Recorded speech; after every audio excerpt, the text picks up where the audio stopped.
십계명 설교를 하다가 옆으로 잠시 빠진 게 벌써 한 달 됐습니다. 이제 다시 본래로 돌아왔습니다.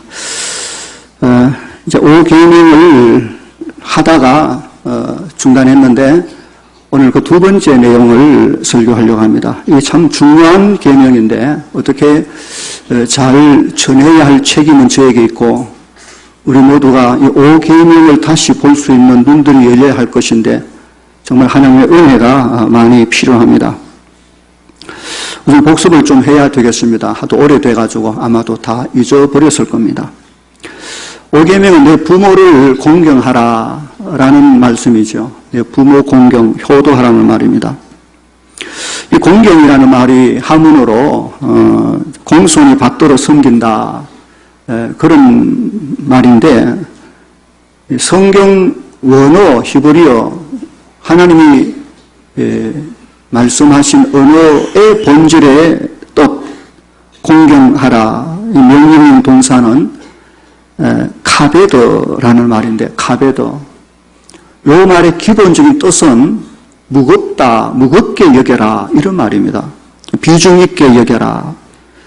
그래서 5계명은 우리말로는 공경하라라 되어 있지만은 원래 성경적 의미는 부모를 무겁게 여겨라, 가볍게 경솔하게 대하지 말라, 부모는 아주 무겁게 여겨야 할 대상이다 이런 의미로 준 말입니다. 우리는 지난 시간에 하나님께서 그렇게 말씀하시고 실제로 그 부모에 대하여 얼마나 비중 있게 무겁게 여기셨는지에 대한 신뢰를 들어보았습니다. 부모의 위상을 하나님이 얼마나 높였는지 아주 놀랄 만큼 하나님이 그렇게 해놓으신 것을 알 수 있습니다. 그 첫 번째로 그 카베드라는 이 단어, 누군가를 무겁게 여겨라 라고 할 때 이 명령형 이 동사를 하나님이 성경에 딱 4번만 사용했습니다. 무겁게 여겨라 4번만 사용하는데 그 4번 중에 2번은 하나님이 자기 자신에게 썼습니다. 자기 자신 하나님을 공경하라, 무겁게 여겨라. 그리고 남은 2번을 누구에게 썼을까요? 부모에게 썼습니다. 부모에게. 출애굽기와 신명기에 나와 있는 5계명 거기에만 나오는 카베더 명령형 동사입니다. 이 말의 의미가 뭐겠습니까? 하나님께서 우리에게 부모를 하나님 대하듯 공경하듯 하라는 말입니다. 부모님 섬기기를 하나님 하듯 하라. 그게 말이 됩니까? 어떻게 전능한 창조주 하나님과 인간 피조물 나약하게 거지없는 사람을 감히 같이 놓을 수 있습니까? 비교가 안 되죠. 그런데 그럼에도 불구하고 하나님은 그 연약하게 짝이 없는 인간 부모의 위치를 그 자녀들 앞에 하나님의 위치만큼이나 높여 주셨다는 사실을 기억해야 됩니다. 성경이 그렇게 해놨습니다. 둘째로 야레라는 구약에 나오는 또 하나의 동사입니다. 이 말은 구약 성경에 여호와를 경외한다, 하나님을 경외한다라고 말할 때 거의 전문 용어로 쓰여질 만큼 중요한 단어가 야레입니다.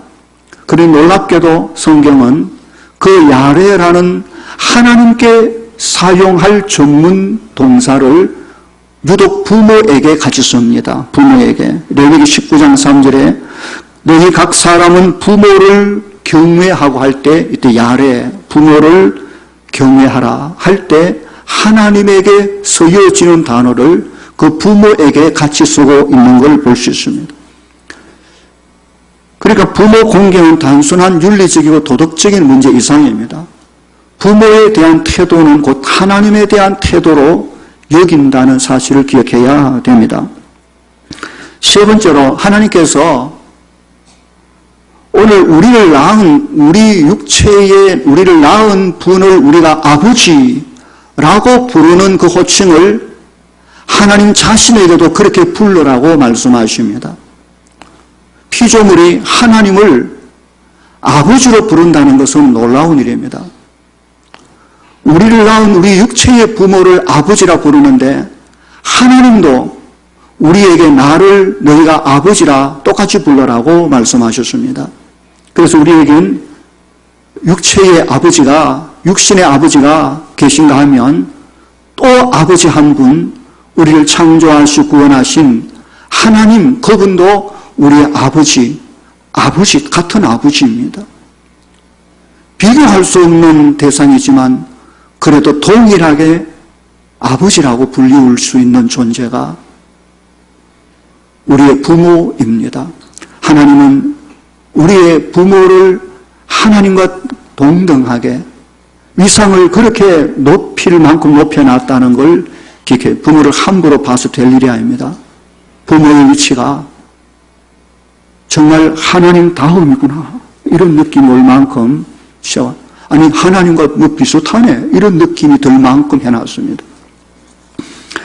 뿐만 아니라 하나님은 자식이 그 부모에게 죄를 범할 때 처벌하는 그 처벌을 마치 하나님께 범죄할 때 처벌할 때와 똑같이 취급해버립니다. 자녀가 부모에게 죄를 지을 경우 그것은 하나님께 범죄하는 것과 똑같다라고 하며 그 벌도 똑같다는 걸 보여줍니다. 부모에게 지은 죄를 하나님께 지은 죄로 보시고 하나님을 저주하고 그런 자를 하나님 이름을 모독하면 돌로 쳐 죽여라는 그 율법에 또한 자기 어머니나 아버지를 저주하는 자 똑같이 돌로 쳐 죽여라. 그건 자식도 아니다. 그렇게 해놓을 만큼 부모를 치면 하나님을 친 거하고 똑같다. 부모를 저주하면 하나님을 저주하는 것과 똑같다. 라고 할 만큼 하나님은 부모의 위상을 그만큼 높여두었다는 게 성경의 가르침입니다. 또 하나는 십계명 전체 구조를 보면 10가지 계명을 우리는 둘로 나누는데 사실은 셋으로 나눌 수 있습니다. 1계명, 4계명은 하나님을 사랑하라. 그 다음에 두 번째가 내 부모를 공경하랍니다. 그리고 세 번째가 6계명에서 마지막까지 내 이웃을 사랑하라는 것입니다. 부모 공경의 계명 그 중간에 하나님 사랑과 이웃 사랑의 가운데 연결고리를 역할을 하고 있는 것입니다. 아주 중요합니다. 하나님을 사랑하려고 하면 부모를 사랑해야 합니다. 부모를 사랑하는 사람이 진실로 이웃을 사랑할 수가 있습니다. 부모라는 존재를 빼버리면 하나님과 관계가 마치 허물어져 버릴 수도 있는 부모는 너무나도 중요한 연결고리입니다. 그 역할을 부모가 한다는 것이죠.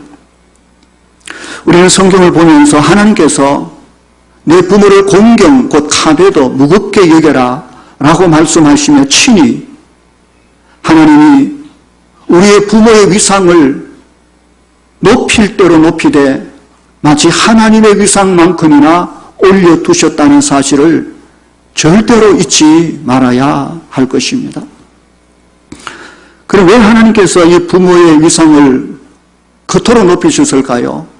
부모라고 대단한 것도 아니고 정말 인간이고 피조물이고 약하고 연약하게 연약하게 거지 없을 수밖에 없는 사람임에도 불구하고 높여놓은 이유가 있습니다. 그 첫 번째는 하나님은 우리의 생명의 창조주이십니다. 우리의 생명을 지으신 분이십니다. 부모는 그 생명을 전달해 준 분입니다. 부모는 우리의 생명, 내 생명을 전달해 준 분입니다. 모든 사람은 아담과 하와를 제외하고는 다 그 부모로부터 하나님의 생명을 전달받는 것입니다. 다시 말하면 부모는 우리 생명의 뿌리가 되는 것입니다. 부모 없이 태어나는 사람은 있을 수가 없는 것입니다. 내 생명의 뿌리가 부모가 없으면 나도 없는 것이죠. 부모를 무시하고 부모를 부모답게 여기지 않는 사람은 그야말로 자기 뿌리를 무시해버리는, 쉽게 말해서 근본을 모르는 사람입니다. 지가 어디서 나왔는데, 자기를 낳아준 부모, 가문, 조상, 역사를 무시하면 소위 근본을 모르는 사람이 되고 맙니다. 부모는 우리의 생명을 전수해준 생명 전달자이기에 그놈의 생명의 뿌리이기에 너무너무 중요합니다. 둘째로 부모는 하나님을 고스란히 보여주는 아주 소중한 사람입니다. 보이지 않는 하나님은 그분의 성품과 그 마음을 보이는 우리의 부모에게 고스란히 듬뿍 담아둔 것입니다. 하나님의 우리를 창조하심과 우리를 보호하시고 사랑하시고 인도하신 모든 일들이 우리를 잉태하고 출산하고 양육하고 사랑하고 키워주고 공부시키고 땀 흘리고 희생하는 부모의 마음에 다 들어있는 것입니다. 부모는 하나님을 자녀들에게 보여줄 수 있는 사람입니다. 자녀는 그 부모를 통하여 하나님을 느낄 수 있어져야 됩니다. 그냥 있는 게 아닙니다. 보이지도 않는 하나님을 어떻게 무엇을 느낍니까? 부모의 마음을 깊이 살펴보면 하나님이 이런 분이구나, 하나님이 이런 분이구나 하는 걸 느낄 수 있는, 부모는 자식에게 하나님을 보여줘야 되고 자식은 부모를 통하여 하나님을 볼 수 있어야 되는 그런 존재가 부모입니다. 그런데 그 부모가 무시당하고 없으면 그만 하나님과 그 자식 사이도 어떻게 연결할 길이 없어져 버리는, 부모는 그만큼 중요한 것입니다. 뿐만 아니라 부모는 하나님의 말씀을 자녀에 가르치는 교사로서의 막중한 책임을 가진 사람이 부모입니다. 하나님은 부모에게 당신의 모든 마음을 담아놓고 하나님의 권위를 보여주시고 자녀를 양육할 것을 말씀하셨습니다. 부모는 하나님의 권위를 가지고 그 자녀를 길러야 할 책임이 있는 것입니다. 가장 중요한 교사는 그 자식에게 그 부모입니다. 그래서 부모는 자식을 위하여 채찍을 들고 그 잘못됨을 고치기 위하여 매우 치고 고쳐야 할 그런 책임도 그에게 있는 것입니다. 부모를 거역하는 것은 하나님을 거역하는 것입니다. 부모는 자식을 양육해야 될, 바로 길러야 될, 하나님의 말씀을 가르쳐야 될 아주 중요한 중차대한 책임이 부모에게 주어져 있기에 하나님은 그 부모의 위치를 하나님의 위치만큼이나 높여놓았다는 사실을 기억해야 됩니다. 얼마나 중요한지 모릅니다. 그냥 부모의 위치가 단순히 높은 게 아닙니다. 하나님이 그렇게 하신 이유가 있는 것이죠. 우리의 생명의 뿌리입니다. 우리의 생명의 전달자입니다. 하나님을 보여줄 수 있는 그야말로 거울 같은 분입니다. 그리고 우리를 하나님을 알리고 가르칠 수 있는 교사의 권위가 부모에게 있기에 하나님이 그렇게 했었기에 부모의 위상을 귀하게 높인 것입니다. 자, 그러면 어떻게 하나님이 부모의 위상을 그렇게 무겁게 중요하게 여기신 것처럼 우리도 그 부모를 중요하게 여길 수 있을까요? 어떻게 실천할까요? 여기서 먼저 생각할 것이 하나 있습니다. 그것은 이 5계명, 부모 공경하라는 계명을 하나님이 누구에게 주셨는가 하는 것입니다. 누가 이 계명을 받았습니까? 당연히 자녀들이겠지요. 그런데 자녀라고 다가 아니고 어떤 자녀, 몇 살쯤 되는 자녀에게 주셨을까요? 아주 어린 자녀들에게 네 부모를 공경하라 라고 주셨을까요? 그렇지 않습니다. 5계명, 10계명 전체를 보면 이 계명을 받은 1차적인 대상은 나이가 30살이나 50살 정도까지 30살에서 50살 정도의 어른에게 준 말입니다. 10계명 10번째 계명 끝에 보면 내 이웃의 소유, 집을 탐내지 말라. 특별히 내 이웃의 아내를 탐내지 말라라는 말씀이 나옵니다. 그러니까 이 계명을 받은 사람은 적어도 아내가 있는, 그러니까 자녀들도 있을 수 있는 다 큰 어른에게 준 것입니다. 그리고 네 부모를 공경하라 했으니까 부모도 계신. 그러니까 그 부모는 늙은 부모를 말. 나이가 많이 든 이제는 늙은. 자식도 나이가 들어서 30살에서 50살 정도에 이르고 자기도 자녀를 키우는, 그러면서 이제는 늙으신 부모님을 섬기고 있는 바로 그 어른에게 준 계명인 것입니다. 그러니까 5계명 부모 공경은 이제는 늙으신 부모, 나이 든 부모, 그들을 가볍게 여기지 말라, 그들을 무겁게 여겨라 라는 의미가 5계명의 중요한 의미입니다. 사람은 누구나 늙으면 어떻습니까? 힘이 없고 얼굴이 쭈그러들고 그 패기도 사라지고 머리도 휘어지고 등도 굽고 볼품없지요. 돈도 없고 지력도 떨어지고 몸도 마음도 다 약해집니다. 사람이 늙어지면 이 모양 저 모양 다 연약해진 그야말로 몰골을 보면 젊은 사람들로부터 가볍게 여김당하기 아주 쉽습니다. 심지어 자식에게도 귀찮은 존재가 되기 쉬운 것이 부모의 존재입니다. 이제는 아무런 힘도 없고 능력도 없고 병들어 그야말로 젊은 사람이 보기에는 단지 귀찮은 존재로만 보이는 존재가 늙은 부모의 모습인 것입니다.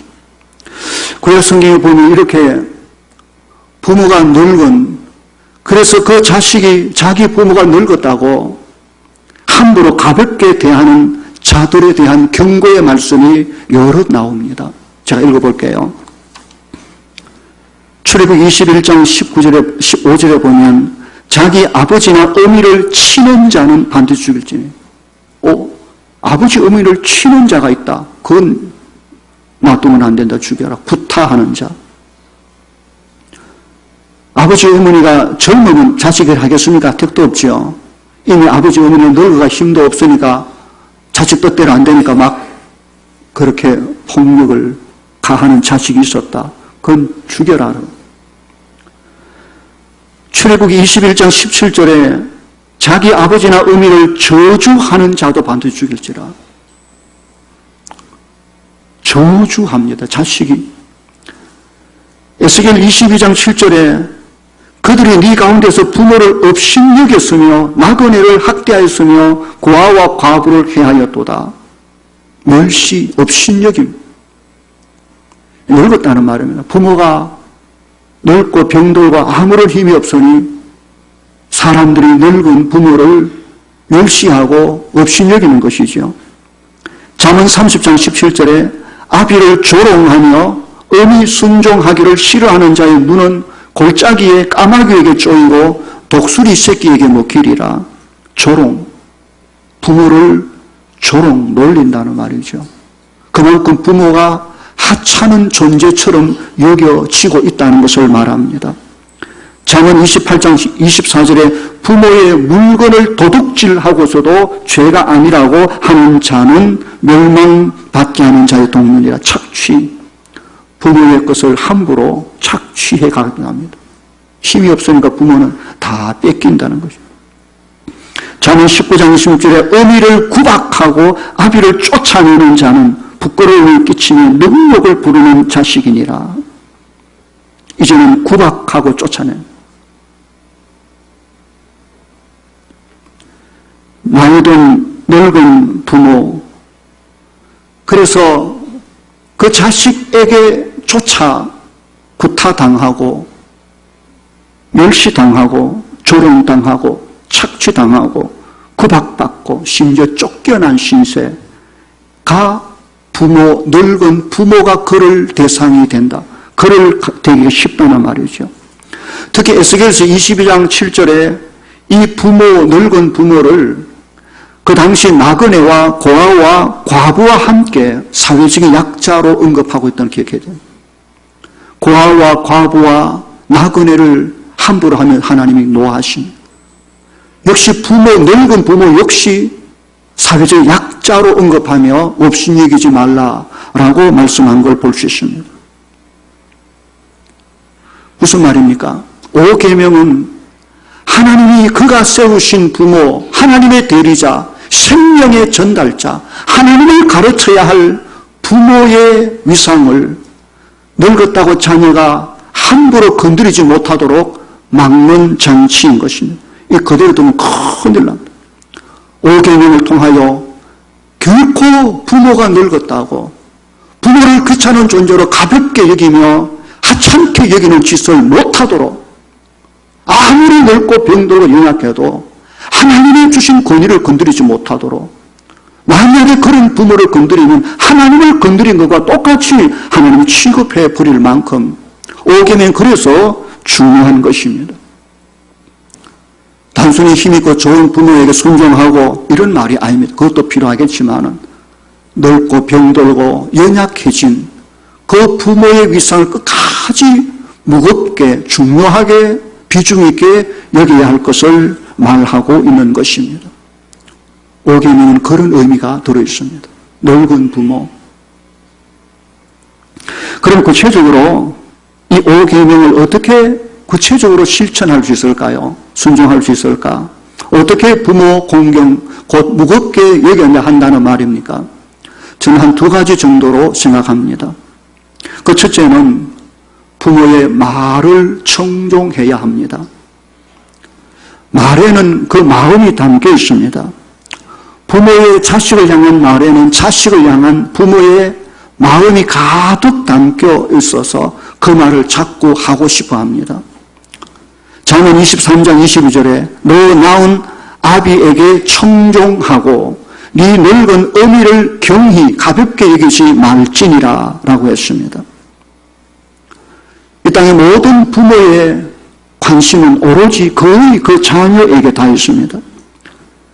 자기가 낳고 온 삶을 부어 키운 자식이 잘 되기를 바라요.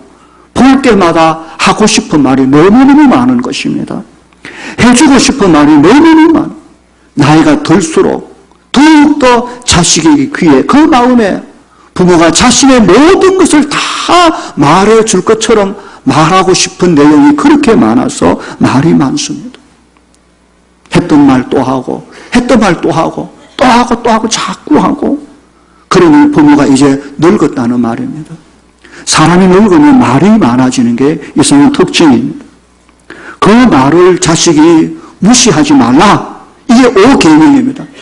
그 늙은 부모의 그 말을 끝까지 무겁게 들어라. 이것이 5계명입니다. 저도 나이가 들어서 그런지 이제 젊은 부목사님들, 후배들 만나면 자꾸 말이 많아집니다. 이래라 저래라 이건 저렇고 저렇고 살아보고 어떻고 저렇고 한참 하는 이 사람들이 듣는가 마는가 이런 마음도 들기도 하고 그 잔소리처럼 들려도 그래도 해주고 싶은 말이 굉장히 많습니다. 아이에게 막 해주고 싶은데 아이는 잘 안 들으려고 해도 그래도 저는 끝까지 해주고 싶은 마음이 있는 것입니다. 그때 그 말을 잘 들어주는 것, 그 말 속에 했던 말 또 하고 했던 말 또 하는 그 속에 자식을 향한 부모의 하나님의 사랑과 하나님의 마음이 전달되고 있는데 이것을 금하지 말고 이것을 귀찮게 여기지 말고 이것을 가볍게 여기지 마라. 나이 들면 다 섭섭병이 있어가지고 말하는데 안 들으면 굉장히 섭섭하죠. 그래서 말할 때는 들어주는 게 필요해요. 우리는 어떻습니까? 잘 들어주고 있습니까? 귀를 기울여 마음을 기울여 끝까지 인내하며 부모의 마음이 내 속에 쏟아 부을 때까지 이것이 필요합니다. 우리는 그래야 하기 힘듭니다. 아니 아버지 아까 이야기했잖아요. 제가 말씀드리는데요. 아니 현재 또 그러세요. 아이고 이제 그만하세요. 해버리는 경우가 얼마나 많은지. 동영상을 하나 보겠습니다. 아버지와 아들 제목 한번 어떤지 한번 보시기 바랍니다. 아버지와 아들.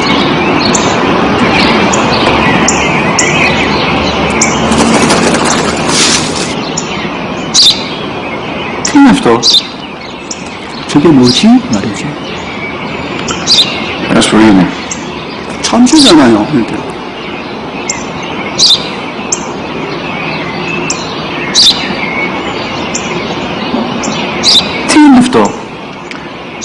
τώρα στον πατέρα Σπουργίτη τι είναι? 참새라고 말 안 했습니까?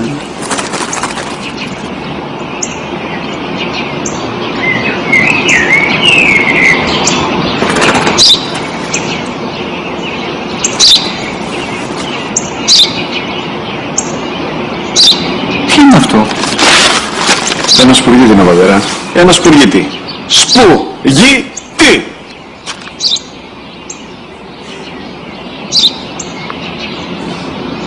Τι είναι αυτό? Γιατί το κάνεις αυτό το πράγμα? Μπορείς να πεις τόσες φορές, σου είπα, είναι ένα Σπουργίτη! Δεν το καταλαβαίνεις! Πού πας?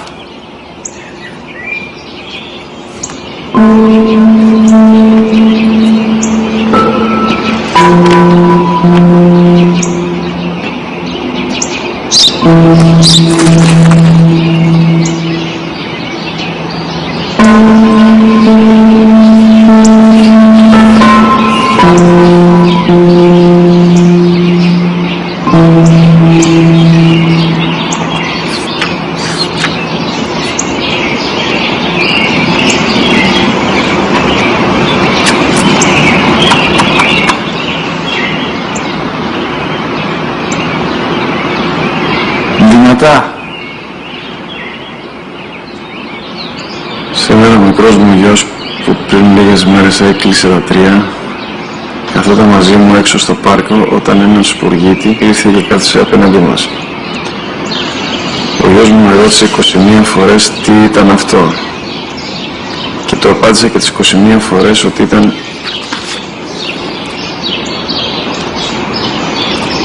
ένα Σπουργίτη.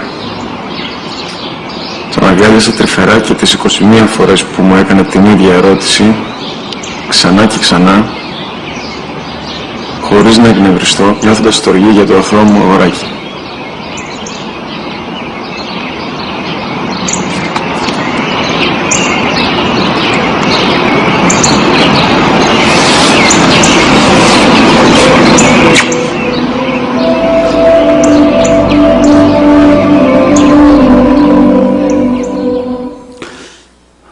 뭘 말하는지 아시겠죠? 5계명의 중요한 두 번째 핵심이 뭔가 하면 늙은 부모에 대해서 물질로 노후를 봉양하라는 겁니다. 노후를 책임져라는 것입니다. 그렇게 단단하고 강하고 다 있을 것 같은 부모지만 나이 들고 늙어 몸 연약해지고 마음도 몸도 병들고 다 없는 약해진 부모입니다. 그 부모를 누가 책임져야 됩니까? 우리가 어릴 때 아무것도 할 수 없어 빚더니 아무것도 힘도 없을 그때 우리의 부모는 하나부터 100까지 1000가지 우리 위해 모든 것을 다 책임져 주신 분이었습니다. 이제는 정반대가 됐습니다. 나는 있을 거 다 있고 힘도 있고 똑똑하고 다 가졌습니다.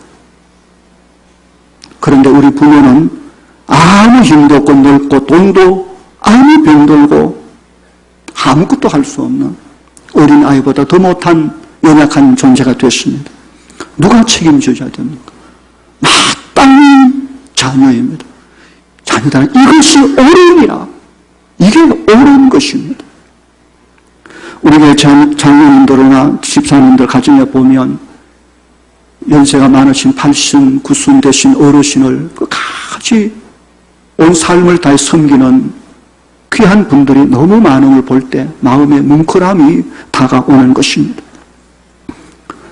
하여튼 5계명의 핵심은 하나님 늙은 부모, 아무 힘도 없는 부모, 그 부모의 권위를 네가 밟지 마라.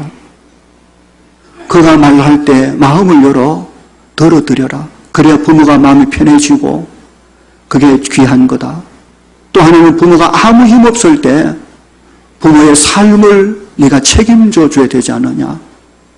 적어도 먹고 있고 살아갈 노후에 그 생활과 그 마음의 평안을 제공해야 될 책임이 네게 있다. 이 문제를 가볍게 여기지 마라. 이 문제를 함부로 하지 마라. 이거 너무 중요하다.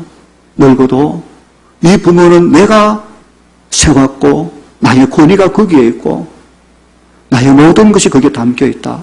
라는 뜻이 5계명의 중요한 의미입니다. 저는 결혼 예비 교육을 시킵니다. 결혼하고자 하는 청년들 출애하기 전에 불러서 몇 시간 교육을 꼭 하는데 물질 부분을 가르칠 때 꼭 그 점을 짚고 넘어갑니다. 이런저런 수입이 있음과 하면 지출이 있게 마련입니다. 돈을 쓸 때 우선순위를 어디 둘 거냐. 제일 먼저는 누가 뭐래도 하나님께 11조, 주의 것을 온전히 드림에 있다. 그걸 가르칩니다. 그리고 둘째 있고 세 번째 가르치는 것이 가난한 자를 위하여 반드시 돈을 써라. 네 번째는 책을 사라. 좋은 책을 사서 읽어라. 이렇게 가르치는데 그 두 번째에 저는 꼭 부모를 위하여 돈을 떼라 라고 가르칩니다. 하나님을 대하여 11조를 떼는 것처럼 부모에 대하여 11조까지는 아니라 할지라도 부모가 늙고 병들고 연약해질 수 있는 그 부모를 위하여 자식이 물질적으로 봉양하는 것은 5계명을 실천하는 아주 중요한 길인 것입니다. 오늘 우리의 삶은 어떤지 모르겠습니다. 오늘 이 5계명은 이런 뜻이 있는데 이것 외에도 그 중요한 추가적인 교훈 핵심이 그 속에 많이 들어있습니다. 하나님께서 5계명을 주시면서 우리에게 가장 중요하게 여겨야 될 것은 권위입니다. 하나님의 권위, 그것은 누구에게 줬느냐? 부모에게 주었습니다. 그 권위를 누가 인정해야 되느냐? 자식이 인정해야 됩니다. 그 자식이 하나님이 주신 자기 부모에게 주신 권위를 끝까지 부모가 늙어 돌아가실 때까지 그 권위를 인정하고 순종할 수 있는 훈련을 반드시 해야 되는 것입니다. 왜 그런가 하면 이 부모의 권위의 순종, 곧 공경, 효의 삶은 이 땅을 살아가는 모든 사회 공동체에 인간의 가장 중요한 질서의 기초, 기본이 되기 때문에 그런 것입니다. 부모의 효도는 단순히 내 아버지 내가 공경하고 섬기는 차원이 아닙니다. 거기서 시작합니다. 거기서 시작되어 그 아이가 커서 가정을 이루고 직장생활, 교회생활하고 국가 시민으로 살아갈 때 그 모든 사회 질서 속에 평안과 행복과 아름다움을 추구해 갈 때 가장 중요한 것이 부모에 대한 대한 훈련입니다. 이게 안 되면 아무것도 안 돼요. 자기를 낳은 부모에 대한 공경이 없는데 결혼해서 남편을 공경할 수 있을까요? 그 관계는 쉽지 않습니다. 그 자녀가 커서 학교에 들어가 선생님으로부터 뭘 배워야 되는데 자기 부모도 공경 안 하는 그 자식이 어느 선생님에게 뭘 배워서 어떻게 하겠다는 말입니까? 교회 역시 한없이 영적인 권위가 있고 질서가 있는 곳인데 가정에서 자기 부모에 대한 하나님의 권위를 인정하는 훈련을 받지 못하면 교회 안에 들어와서도 질서를 다 허물어뜨리고 깨버리는 파괴자가 되고 마는 것입니다. 직장과 사회생활에도 적용됩니다. 한 사장이 있고 종업원이 있고 고용주가 있고 피고용주 모든 관계가 이 질서 속에 얽혀져 있는데 그 질서를 유지하고 그 직장에 평안이 있고 잘 되기 위한 가장 조건이 권위에 대하여 올바른 권위에 대하여 겸손히 순종해 갈 줄 아는 태도인데 이것이 안 통하면 끝나는 거죠. 나도 우리 아버지도 내가 공경 안 하는데 그냥 마음에 안 들면 사자이고 뭐고 그냥 끼두르고 과음을 좀 때려 부수면 되지. 다 때려 부수면 어떻게 됩니까? 권위가 사라져버리면 이 땅의 질서도 평안도 다 사라져버립니다. 성경은 이런 권위를 어디다가 국가에 적용시킵니다. 나라의 공직자와 국민과 사이에도 올바른 권위가 서야 될 것을 가르칩니다. 심지어 정부의 공직자들을 성경은 가르쳐 말하기를 하나님의 사역자 일꾼이라고까지 말합니다. 그는 하나님의 정당한 권위를 사용해야 할 책임이 있고 그 백성은 권위에 순종해야 됩니다. 물론 그들이 하나님의 권위를 이탈해버리면 그건 아니죠. 그러나 정상적인 경우엔 거기까지 적용합니다. 그러니까 사람이 땅에 혼자 살지 않은 이상 더불어 살아가는 관계 속에서 그 공동체가 평안하고 아름답고 행복하려면 가장 중요한 인간관계에 있어서 질서, 그 질서의 핵심이 효도입니다. 자기를 낳은 자기 부모에게 효할 줄 아는 것을 어렸을 때 배움으로 가능하지, 그게 안 되면 아무것도 안 되기 때문에 5계명은 그래서 너무너무 중요한 것입니다. 너무 중요한 것입니다. 이 계명을 쉽게 여기지 마십시오. 여기서 문제가 다 깨집니다. 여기서 사회가 다 비틀어집니다. 이게 안 되면 아무것도 안 되는 거예요. 그럼 어떻게 이 공경, 이 권위를 가르칠까요? 어렸을 때 부모가 해야 하는데 어떻게 가르칠까요? 야, 너는 내 자식이니까 말 들어. 내가 이런 권위가 있어. 까불지 마. 이렇게 해. 이런다고 자식이 부모의 공경하고 그 효를 배울 수 있을까요? 전혀 그렇지 않습니다. 물론 말로 해야 됩니다만 말만으로 안 됩니다. 그래서 5계명의 구조 특성상 그 대상이 어린 아이에게 부모 공경하라, 이런 1차적인 의미가 아닙니다. 장성한 30살에서 50살 된 부모입니다. 늙으신 부모님을 모시고 있고 자기도 자식을 키우고 있는 그 사람에게 말합니다. 다시 말하면 내가 늙으신 부모님을 무겁게 여기고 공경하는 모습을 내 어린 자식에게 보여줘. 내가 하는 것을 이 아이가 보고 배우고 자라서 나중에 내가 늙을 수는 없을 때 그 자녀가 내가 전에 하던 대로 나에게 하도록 가르쳐야 된다는 것이죠. 그것이 너무 중요합니다. 부모의 효도는 말로 가르친 게 아닙니다. 말만으로 가르칠 수가 없습니다. 부모의 효도하라고 아무리 떼정 써봐야 마치 뭐랍니까? 엎드려 절받기식으로 안 되는 것이죠. 보여줌으로 가르칩니다. 절대로 말로만 가르칠 수 없는 것이 효입니다.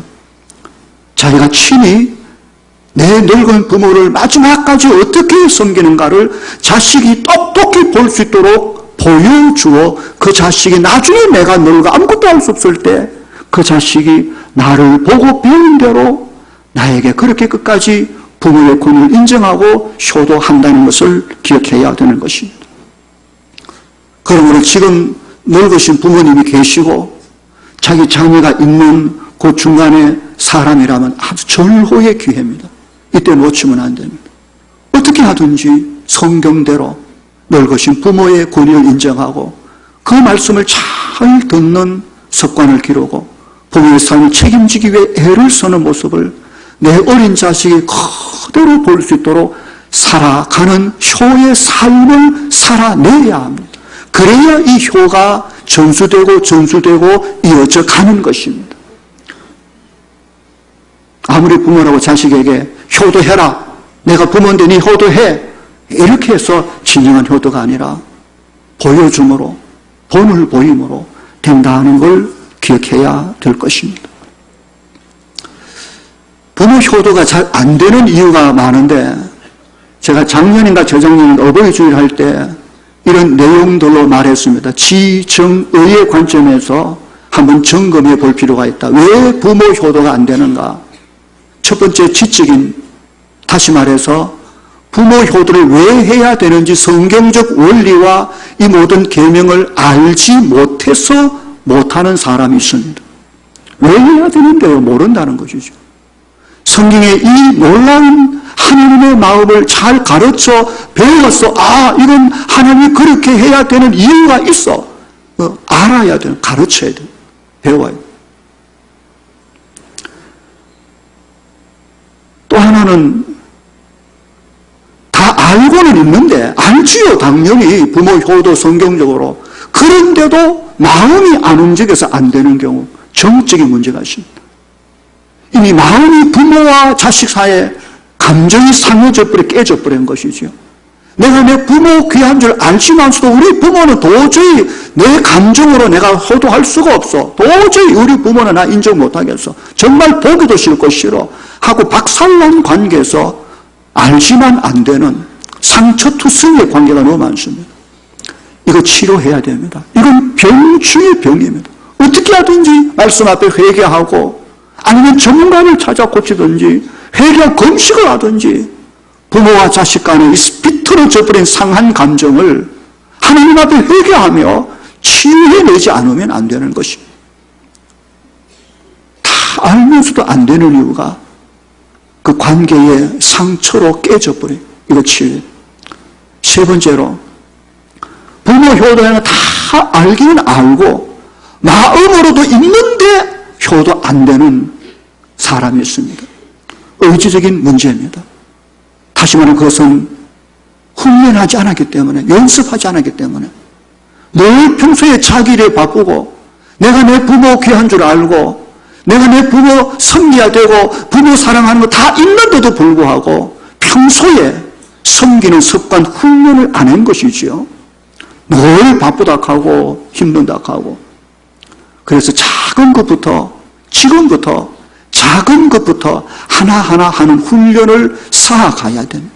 그래서 부모의 효도의 삶이 몸에 익혀져서 삶이 되어야 되지, 그렇지 않으면 다 알고도 안 되고 마음이 있어도 못하는 것입니다.